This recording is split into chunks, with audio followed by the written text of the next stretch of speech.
നമസ്കാരം. ചേട്ടൻ പറഞ്ഞു. എന്ത് പറയാനാണ്, ഒരുപാട് സന്തോഷം സീമാജി കണ്ടപ്പോഴേ. പിന്നെ കുറച്ച് നാളും കൂടെ നമ്മൾ കണ്ടു. കാണുമ്പോ സന്തോഷം.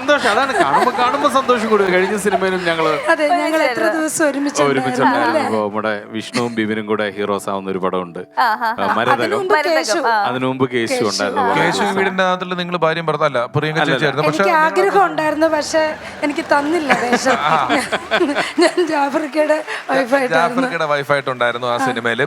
സീമ ചേച്ചി ഈ പരിപാടിയിലേക്ക് വിളിക്കുമ്പോൾ നമ്മൾ ഈ പരിപാടിയിൽ എത്രയോ തവണ പറഞ്ഞിട്ടുള്ളൊരു വാക്കാണ് ഷെയറിങ് ഹാപ്പിനെസ്. അങ്ങനെ വരുമ്പോൾ സീമ ചേച്ചിയെ പറ്റി പറയുന്നതിനകത്ത് സീമ ചേച്ചി അഭിനയിച്ച ദൂരദർശൻ തൊട്ടുള്ള സീരിയലുകൾ, സിനിമകൾ, സ്റ്റേജ് ഷോകൾ, കോമഡി പരിപാടികൾ, ഇഷ്ടം പോലെ കാര്യങ്ങളുണ്ടെങ്കിലും നമ്മൾ പറയുന്ന ഒരു പെർഫോമൻസിലൂടെ ആളുകളെ ചിരിപ്പിക്കുന്നതിനപ്പുറമുള്ള ഒരു സന്തോഷം പങ്കുവെക്കുന്ന ആളാണ് സീമ ചേച്ചി. ഞാൻ അതിന്റെ ഒരു ഉദാഹരണം, എനിക്ക് ഇവിടുന്ന് ബാക്കിലോട്ടൊരു ഏകദേശം ഒരു 15 വർഷം മുമ്പ്, അതൊരു നമ്മുടെ പരിപാടിയുടെ സ്വഭാവത്തിന് ചേരുന്ന കാര്യമാണോന്ന് അറിയില്ല, പക്ഷെ പറയാതെ പോകാൻ പറ്റില്ല. സീമ ചേച്ചി എന്നെ വിളിച്ചിട്ട് പറഞ്ഞു, ഒരു പരിപാടിക്ക് വരണം, എൻ്റെ ഒരു പരിപാടിയാണ്, അതിന് പൈസയൊന്നുമില്ല, പരിപാടിക്ക് വരണം. ശരി ചേച്ചി വരാം എന്നൊക്കെ പറഞ്ഞ് ഞാൻ ആ പരിപാടിക്ക് പോയപ്പോൾ ഒരു 10 വയസ്സിൽ താഴെയുള്ള ഒരു 25-30 കുട്ടികളുണ്ട് അവിടെ.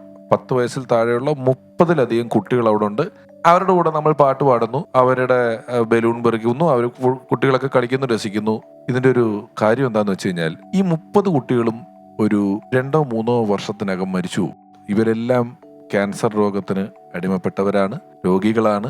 ഇവരുടെ ഒരു ആഗ്രഹം സാധിച്ചു കൊടുക്കുക എന്ന് പറയുന്ന ഒരു കാര്യമുണ്ടല്ലോ, ഇവർക്ക് കാണണം എന്ന് പറയുന്നു, അല്ലെ കളിക്കണമെന്ന് പറയുന്നു. അവർക്കിത് അറിയില്ല, ഇവർ കുഞ്ഞുങ്ങളാണ്. അപ്പൊ നമ്മൾ അവിടെ ചെന്നിട്ട് ഇവരെ സന്തോഷിപ്പിക്കുക എന്ന് പറഞ്ഞാൽ നമ്മൾ ഡെസ്പായി പോകും പെട്ടെന്ന്. എങ്കിലും അത്തരത്തിലൊരു ചടങ്ങിലേക്ക് ആളുകളെ കൂട്ടിക്കൊണ്ടുപോയി അവരുടെ സന്തോഷത്തിനൊക്കെ വേണ്ടി പ്രവർത്തിക്കുന്ന ഒരു വലിയ മനസ്സിന്റെ ഉടമയാണ് സീമാജി നായർ എന്ന് പറയാതിരിക്കാൻ വയ്യ. ഞാൻ പഞ്ചവർണ്ണത്തത്ത എന്ന് പറയുന്ന സിനിമയുടെ സ്ക്രിപ്റ്റ് എഴുതുമ്പോൾ അതിന്റെ ഏറ്റവും ലാസ്റ്റ് ജയറാമേട്ടൻ ഈ ഗെറ്റപ്പിലാകുന്നതിന്റെ കാരണം ഈ അസുഖമാണ്. പക്ഷെ നമ്മളത് സിനിമയിലൊരു ഷോട്ടിൽ ഒരു എക്സ്റേ കാണിച്ച് തീർക്കുന്നേ ഉള്ളൂ, കാര്യം പറയുന്നില്ല.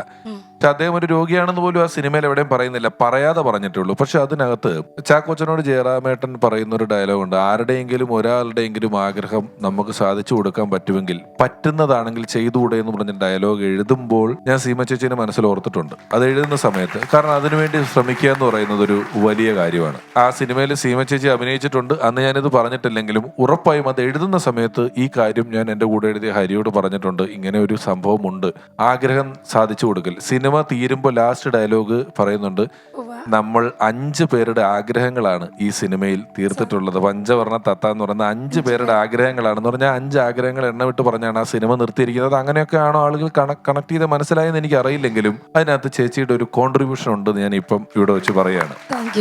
ഞങ്ങൾ ഈ പറഞ്ഞ പോലെ കേശു വീടിന്റെ നാഥൻ എന്ന് പറയുന്ന സിനിമയുടെ ലൊക്കേഷനിൽ കുറേ പേരുണ്ടല്ലോ, ജാഫർക്ക, നസീർക്ക, എല്ലാവരും ഒരുപാട് പേരുണ്ട്. അപ്പം ഞങ്ങളൊരു ബസ്സിലെ ഒരു യാത്ര ഉണ്ടായിരുന്നല്ലോ കുറേ.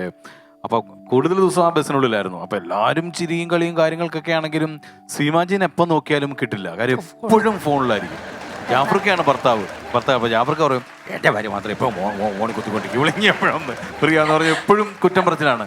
അപ്പം കുറേ കഴിഞ്ഞപ്പോഴാണ് എന്നെ വിളിച്ചിട്ട് പറഞ്ഞു, എടാ നിനക്ക് പറ്റുമെന്നുണ്ടെങ്കിൽ കുറച്ച് കാശ് ഒരു അക്കൗണ്ടിട്ട് ഇട്ട് കൊടുക്കുമോ എന്ന് ചോദിച്ചു. ഞാൻ പറഞ്ഞു, എന്താ സീമാജി പറഞ്ഞു, ഇങ്ങനെ ഒരു ആവശ്യമാണ്, അതൊന്ന് ചെയ്തു കൊടുക്കുക. ഞാൻ പറഞ്ഞു, അതിനെന്താ ചെയ്തു കൊടുക്കുക. അപ്പം അത്രയും പേര് അവിടെ ഇരുന്ന് എൻജോയ് ചെയ്ത് തമാശ പറയുന്നതിനിടയ്ക്കും സീമാജി വേറൊരു കുട്ടിയുടെയോ ആരുടെയൊക്കെയോ കാര്യങ്ങൾ നടത്തി കൊടുക്കാൻ വേണ്ടിയിട്ട് ടെൻഷൻ അടിച്ചുകൊണ്ടിരിക്കുകയാണ്. അതിന് കുറെ വഴക്കം കേട്ടു. എപ്പോഴും ഫോണിൽ ഇരിക്കുന്നത് കൊണ്ട് എല്ലാവരും വഴക്ക് പറഞ്ഞു. 24 മണിക്കൂർ ഈ ഫോൺ, ഇത് ആരോടാ സംസാരിക്കുന്നത്. ലാസ്റ്റാണ് ഞാൻ പറഞ്ഞത്, ഞാൻ ഇങ്ങനെയുള്ള കാര്യങ്ങൾ ഇതുവഴി നടത്തിക്കൊണ്ടിരിക്കുന്നത് കൊണ്ടാണ്. അതിന്റെ കാരണം ഇങ്ങനെയുള്ള കാര്യങ്ങൾ ചിലപ്പോൾ നമ്മൾ ഓപ്പറേറ്റ് ചെയ്യുന്നുണ്ടെങ്കിലും നമ്മൾ ആ ഒരു സദസ്സ് പറയില്ല. കാരണം ഒരു വാക്കുകൊണ്ട് ആ സദസ്സിന്റെ മൊത്തം രസവും സന്തോഷവും നമ്മൾ ഇത് പറയുന്നു, നമ്മൾ ഇത് ചെയ്യുന്നു എന്നുള്ളത് കൊണ്ട് മറ്റുള്ള ഒരുപാട് ഏരിയകളിൽ നമ്മൾ ദുഃഖം കൊടുത്തുകൊണ്ട് നടക്കുന്ന ആളാവരുത്.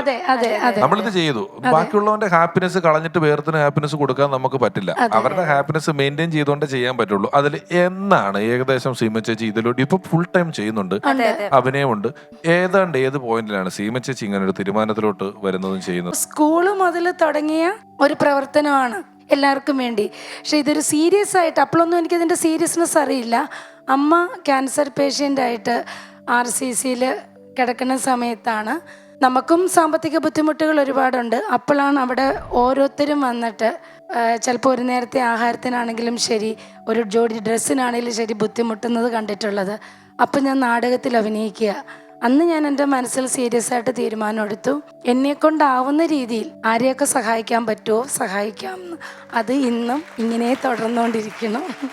ഇതൊക്കെ ഒരു തവണയാകാം, 2 തവണ പറ്റും, ചിലർക്ക് ഇത് 10 തവണ പറ്റും. ഇത് 100ാമത്തെ തവണ ചോദിക്കുകയും പറയുകയും ചെയ്യുക എന്ന് പറയുന്നിടത്തേക്ക് എത്തുമ്പോഴേക്കും അതൊരു വലിയ പാടുള്ള കാര്യമാണ്. ഇപ്പോഴും അത് എങ്ങനെയാ, അപ്പൊ അതിന്റെ ഒരു സാധ്യത എങ്ങനെയാണ് സീമ ചേച്ചി പറ്റുന്നത്? ഇത് എനിക്ക് തന്നെ ഒരു അത്ഭുതമാണ്, ഇതെങ്ങനെയാണ് ഞാൻ മുന്നോട്ട് നടത്തിക്കൊണ്ട് പോകുന്നത്. കാരണം ട്രസ്റ്റ് ഒന്നും എനിക്കില്ല സ്വന്തമായിട്ട്. പക്ഷേ വിദേശത്ത് ജോലി ചെയ്യുന്ന കുറച്ച് ആൾക്കാരുണ്ട്. അവരെല്ലാ മാസവും എന്നോട് ഇങ്ങോട്ട് ചോദിക്കും, എന്താ ചെയ്യണ്ടേ, ഈ മാസം എന്താ ചെയ്യണ്ടേ. അപ്പം ഒരു ജോർജുമ്മൻ സാറും ഫാമിലിയുണ്ട് UAE. അപ്പോൾ സാർ എൻ്റെ ഒരു ഇൻ്റർവ്യൂ കണ്ടിട്ട് സാർ എന്നെ വിളിക്കുക ചെയ്തത്. വിളിച്ചപ്പോൾ ചോദിച്ചു, സീമ ഡിസംബർ വരെ ആർക്കൊക്കെ നമുക്ക് സഹായം കൊടുക്കാൻ പറ്റുമോ നമുക്ക് സഹായം കൊടുക്കാം, സീമയുടെ അക്കൗണ്ടിലേക്ക് പൈസ ഇടാമെന്ന് പറഞ്ഞു. അപ്പോൾ ഞാൻ പറഞ്ഞു, വേണ്ട, എൻ്റെ അക്കൗണ്ടിലേക്ക് പൈസ ഇടണ്ട, അത് അർഹതപ്പെട്ട ആൾക്കാരുടെ അക്കൗണ്ട് നമ്പർ ഞാൻ അങ്ങോട്ട് അയച്ചു തരാം, അവരുടെ അക്കൗണ്ടിലേക്ക് ഇട്ടാൽ മതി എന്ന് പറഞ്ഞു. അപ്പോൾ ഡിസംബറിൽ ആ സഹായം നിൽക്കും എന്നാണ് ഞാൻ വിചാരിച്ചത്. പക്ഷേ ജാനുവരി കഴിഞ്ഞു. ജാനുവരി ഞാൻ ചോദിച്ചില്ല സാറിനോട്. സാറിൻ്റെ വൈഫ് എന്നെ വിളിച്ചിട്ട് പറഞ്ഞു, ഈ മാസം ലിസ്റ്റ് ഒന്നും ഇല്ലേന്ന് ചോദിച്ചു. അപ്പോൾ ജാനുവരിയിൽ കൊടുത്തു. അപ്പോൾ എനിക്ക് ആശ്വാസമായി. അങ്ങനെ നമ്മുടെ കൂട്ടത്തിൽ കലാകാർക്ക് തന്നെ ഈ പ്രാവശ്യവും കഴിഞ്ഞ പ്രാവശ്യവും കുറേ പേരെ എനിക്ക് സഹായിക്കാൻ പറ്റി. അങ്ങനെ ഒരു 3-4 പേരുണ്ട്. അവർക്ക് നമ്മൾ അക്കൗണ്ട് നമ്പർ അയക്കും, അവർ ഡയറക്റ്റ് അവർക്ക് അയച്ചു കൊടുത്തിട്ട് കൗണ്ടർ ഫോയിൽ എനിക്ക് അയക്കും. അപ്പം ഞാൻ എല്ലാവരെയും വിളിച്ച് പറയും, ഒരു താങ്ക്സ് പറയണം, ഇവർക്കൊക്കെ ഒരു താങ്ക്സ് വോയിസ് മെയിലോ മെസ്സേജോ ആയിട്ട് എനിക്ക് ഇട്ട് തരണമെന്ന് പറയും. അപ്പോൾ എങ്ങനെയാണെന്ന് എനിക്കറിയില്ല, പിഷാരടി എങ്ങനെയൊക്കെയോ എൻ്റെ കാര്യങ്ങൾ അത് ഒരു അഡ്ജസ്റ്റ്മെൻറ്റിലല്ല, വളരെ നന്നായിട്ട് നടന്നു പോകുന്നുണ്ട്. അതെന്താ അറിയാമോ, ഇത് നമ്മളൊക്കെ ചിലപ്പോൾ ചെയ്യുന്ന കാര്യങ്ങൾ പറയണ്ടെന്ന് പറയുന്ന പലരും, ഞാൻ ശ്രദ്ധിച്ചിട്ടുള്ള, ഇതാരോടും പറയണ്ട എന്ന് പറയുന്ന പലരും, ഇത് പറഞ്ഞത് കൊണ്ട് കിട്ടുന്ന ഗുഡ്വിൽ വേണ്ടാത്തത് കൊണ്ട് മാത്രമല്ല പലരും പേര് പറയാത്തത്. പേര് പറഞ്ഞാൽ ചോദിക്കുന്നതിന്റെ എണ്ണം കൂടും. ചോദിക്കുന്നതിന്റെ എണ്ണം കൂടിയാൽ എല്ലാവർക്കും ചെയ്യാൻ പറ്റില്ല. ഇതുകൊണ്ടാണ് ഒരുപാട് പേര് പലതും ചെയ്യുമ്പോൾ എന്റെ പേര് പറയണ്ടെന്ന് പറയുന്നതിന്റെ കാരണം, ഇവിടെയുള്ള പ്രശ്നങ്ങൾ തീർക്കാൻ 1-2 2 ഒരു ഗവൺമെന്റോ വിചാരിച്ചാൽ പറ്റാത്ത കാര്യമാണ്. നമ്മളിപ്പം ഒരാൾക്കൊരു സംഭവം കൊടുത്തു, ഇത് അയാൾക്ക് കിട്ടി, അവിടെ നിന്നാണ് കിട്ടുന്നത്. ഇപ്പൊ ഈ പരിപാടി കണ്ടാൽ, ഒരു അവശത അനുഭവിക്കുന്ന ഒരാൾ കണ്ടാൽ, സീമ ചേച്ചിയോടൊന്ന് ചോദിക്കാം, അവരിത് ചെയ്യുമല്ലോ എന്ന്. ഇങ്ങനെ ഒരു 100 പേര് ഒരു ദിവസം വിചാരിച്ചാൽ ഈ പറഞ്ഞ പോലെ ഫോൺ താഴെ വെക്കാൻ പറ്റാത്തൊരവസ്ഥ വരും. നമുക്കിത് ചെയ്തില്ലെങ്കിൽ നമുക്കൊരു കുറ്റബോധം വരും. എനിക്ക് കുറ്റബോധമല്ല, അങ്ങനെ ഒരു വിവരം അറിഞ്ഞാൽ പിന്നെ അന്നത്തെ ദിവസം എൻ്റെ പോക്കാണ്. പിന്നെ അവർക്ക് എങ്ങനെ ആ സഹായം എത്തിച്ചു കൊടുത്തു കഴിയുമ്പോഴേ എനിക്ക് സമാധാനം ഉണ്ടാവാറുള്ളൂ. അപ്പോൾ കഴിഞ്ഞ ദിവസവും കുവൈറ്റിൽ നിന്ന് ഒരു അൽഫോൻസാൻറ്റി ഉണ്ട്. അൽഫോൻസാൻറ്റി എന്നെ വിളിച്ചിട്ട് പറഞ്ഞു, എൻ്റെ പൊന്ന് സീമ, ദൈവം തമ്പുരാന് പോലും എല്ലാവരുടെ കാര്യങ്ങളും ഒരുമിച്ച് നല്ല രീതിയിൽ കൊണ്ടുപോകാൻ പറ്റുന്നില്ല. അപ്പം സീമയ്ക്ക് അറിയുന്ന കാര്യങ്ങളൊക്കെ നന്നായിട്ട് ചെയ്യണം എന്ന് നമ്മൾ വിചാരിച്ചിട്ട് കാര്യമില്ല. നിനക്ക് പറ്റുന്നതിലപ്പുറം നീ ഇപ്പോൾ ചെയ്യുന്നുണ്ട്. പറ്റുന്നത് പോലെ ഇതൊരു വശത്തൂടെ പൊക്കോട്ടെ, ഹെൽത്ത് ശ്രദ്ധിക്കുക, ടെൻഷൻ കയറി വേറെ അസുഖങ്ങൾ ഉണ്ടാക്കാതിരിക്കുക എന്ന് പറഞ്ഞു. അപ്പോൾ ഇപ്പോൾ പിഷാരടി പറഞ്ഞ ഒരു കാര്യം കറക്റ്റാണ്. കാരണം 100 കണക്കിന് ഫോൺ കോൾസ് ദിവസവും വന്നുകൊണ്ടിരിക്കുന്നുണ്ട്. എങ്ങനെ മാനേജ് ചെയ്യുമെന്ന് ചോദിച്ചാൽ എനിക്കറിയത്തില്ല. പക്ഷെ അതിൽ കുറേ കാര്യങ്ങൾ എനിക്ക് മാനേജ് ചെയ്ത് പോകാൻ പറ്റുന്നുണ്ട്.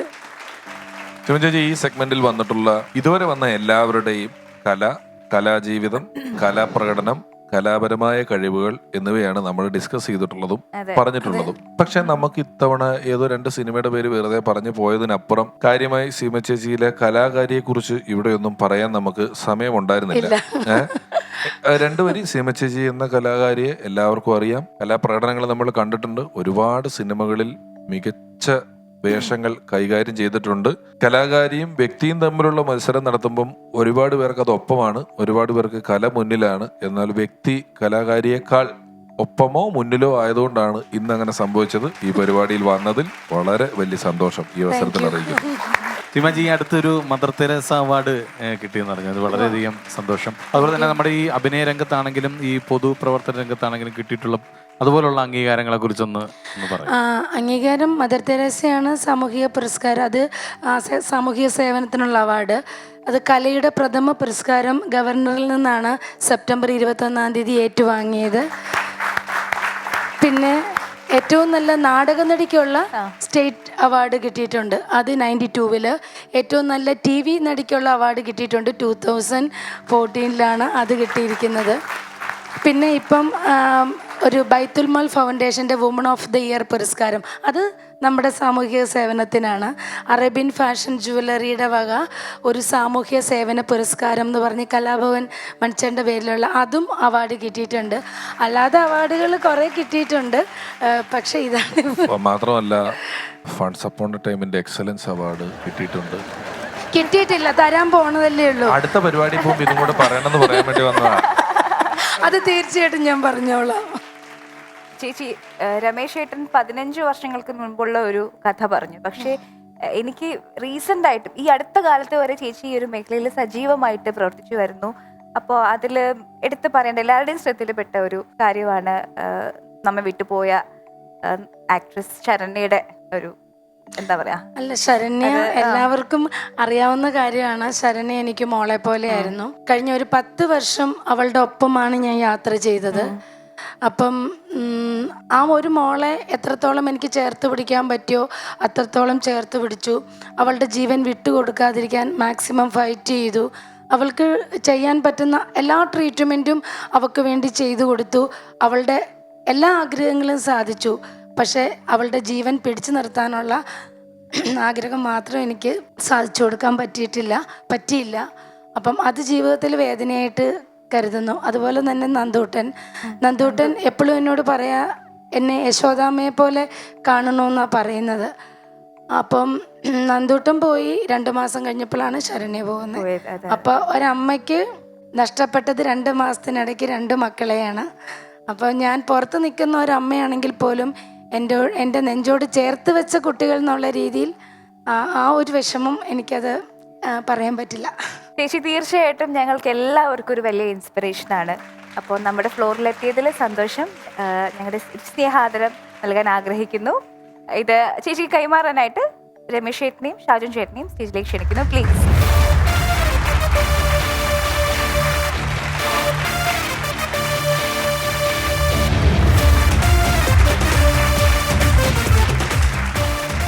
സീമാജി നായർ കഴിഞ്ഞ കുറച്ചു നേരം ഒരുപാട് പേർക്ക് അറിയാമെങ്കിലും ചില പ്രേക്ഷകർക്കെങ്കിലും ഇങ്ങനെയൊക്കെയുള്ള ഒരാളാണ് എന്നത് ഒരു പുതിയ അറിവായിരിക്കും. എന്തിന് ആ വിഷയങ്ങൾ കൂടുതലായി പറഞ്ഞു എന്ന് പറഞ്ഞു കഴിഞ്ഞാൽ എല്ലാ മനുഷ്യരും 90% മനുഷ്യരും പരസ്പരം സഹായിക്കുന്നവരും നല്ല കാര്യങ്ങൾ ചെയ്യുന്നവരുമൊക്കെയാണ്. ഒരു കാര്യം, നമ്മളെല്ലാം ഇപ്പോൾ ചെയ്യുന്നത് എന്താണോ അതിനേക്കാൾ കുറച്ചുകൂടെ ചെയ്യാൻ നമുക്ക് പറ്റും എന്ന് മനസ്സിലാക്കുന്നതിന് വേണ്ടിയാണ് സീമ ചേച്ചിയോട് ഈ വിഷയം മാത്രം നമ്മൾ സംസാരിച്ചത്. അമൃത TV അതിന്റെ പ്രവർത്തകർ ഷെയറിംഗ് ഹാപ്പിനെസ് എന്ന ഈ കാര്യം കഴിഞ്ഞ തവണ ഈ പരിപാടി തുടങ്ങുമ്പോൾ തന്നെ പറഞ്ഞിരുന്നു. അല്ലെങ്കിൽ അമൃത ചാനൽ അത്തരത്തിലുള്ള ഒരുപാട് കാര്യങ്ങൾക്ക് ഇനീഷ്യേറ്റീവ് എടുക്കുന്ന ഒരു ചാനലാണ്. നമ്മളും എല്ലാവരും വ്യക്തിപരമായി ചെയ്യുന്ന കാര്യങ്ങളാണ്. അതൊന്നും ഒരിക്കലും ഒരു സീമ ചേച്ചിയുടെ മാനുഷിക അധ്വാനത്തിന്റെ അത്രയും വരില്ല എന്ന് നമ്മൾ മനസ്സിലാക്കുന്നു. അങ്ങനെ ഒരുപാട് പേരുടെ ജീവിതത്തിൽ വലിയ വലിയ സന്തോഷങ്ങൾ പകർന്നു നൽകുന്ന, സമാധാനം പകർന്നു നൽകുന്ന അപൂർവങ്ങളിൽ അപൂർവങ്ങളായിട്ടുള്ള ആളുകളിൽ ഒരാളാണ് സീമാജി നായർ. സാന്നിധ്യം കൊണ്ട് ഈ പരിപാടിയെ ധന്യമാക്കിയതിൽ വലിയ സന്തോഷം.